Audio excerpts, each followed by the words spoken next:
పరిశుద్ధ గ్రంథము నుండి పాత నిబంధన గ్రంథము లేవియకాండము 12వ అధ్యాయము.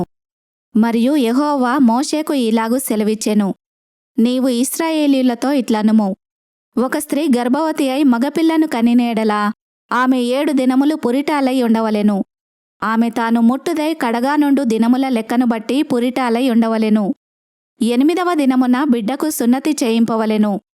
ఆమె తన రక్తశుద్ధి కొరకు 33 దినములుండి తన రక్తశుద్ధి దినములు సంపూర్ణమగు వరకు ఆమె పరిశుద్ధమైన దేనినైనను ముట్టకూడదు, పరిశుద్ధ స్థలములో ప్రవేశింపకూడదు. ఆమె ఆడుపిల్లను కనినేడలా ఆమె తాను కడగా ఉండునప్పటి వలె 2 వారములు పురిటాలై ఉండవలెను. ఆమె తన రక్తశుద్ధి కొరకు 66 దినములు కడగా ఉండవలెను.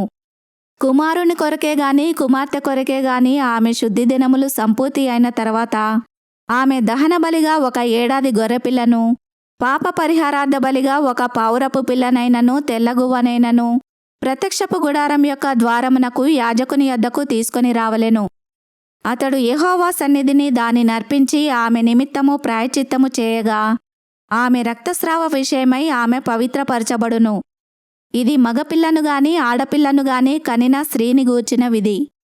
ఆమె గొర్రెపిల్లను తేజాలని ఎడల ఆమె 2 తెల్ల గువ్వలనైనను 2 పావురపు పిల్లలనైనను దహన బలిగా ఒకదానిని, పాప పరిహారార్థ బలిగా ఒకదానిని తీసుకొని రావలెను. యాజకుడు ఆమె నిమిత్తము ప్రాయశ్చిత్తము చేయగా ఆమెకు పవిత్రత కలుగును.